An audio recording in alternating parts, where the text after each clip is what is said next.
جشن باشکوه عروسی عالیه انصاری و حسام فرزان در کانادا. دلیل ازدواج عالیه انصاری با حسام فرزان چی بوده است؟ افشای حقایق و رازهای عجیب و باور نکردنی عالیه انصاری با حسام فرزان.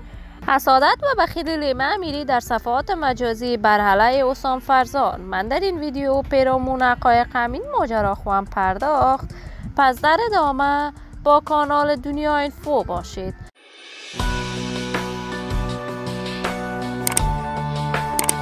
سلام و سلامتی ایام به کامتان باد. شما را خوش آمدید میگم به یکی دیگر از ویدیوهای جذاب کانال دنیا اینفو.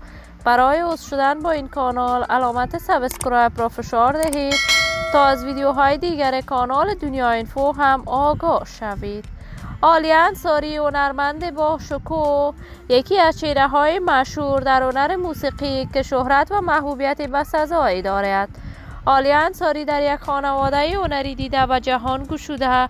وی بعد از جدا شدن از شوهرش به کارهای هنر آوازخوانیش به طور مسلکی و علمی پرداخت. عالیه انصاری کنسرت‌هایی در داخل افغانستان برگزار می‌کرد و همه فکر می‌کردند گویا عالیه انصاری رقاص باشد، اما عالیه انصاری اکنون از جمله هنرمندان برجسته کشور به حساب می‌آید و آهنگ‌های دوگانه با لیلا خان، بلال اکبری و جدیداً با نظیر خارا و حسام فرزان سرود که مورد حمایت گسترده افغان‌ها قرار گرفت. رفتار عاشقانه عالیه انصاری با حسام فرزان بارها مورد انتقاد شدید علاقمندان و دوستدارانشان قرار می‌گیرد.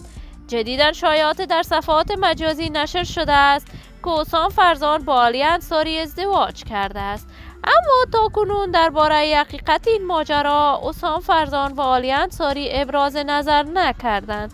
ولی من آرزوی موفقیت، خوشحالی و سعادت برای تمامی چهره‌های نخبه کشور خود دارم.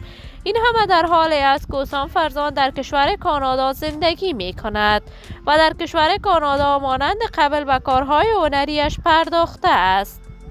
عزیزان نهایت ارجمند کانال دنیا اینفو، شما هم نظریات نیکتان را در بخش کامنت با من شریک بسازید. این ویدیو را با علاقمندان و دوستداران عالیه انصاری و حسام فرزان به اشتراک بگذارید. برای دوست شدن با این کانال علامت سابسکرایب را فشار دهید تا ویدیوهای دیگر کانال من را از دست ندهید.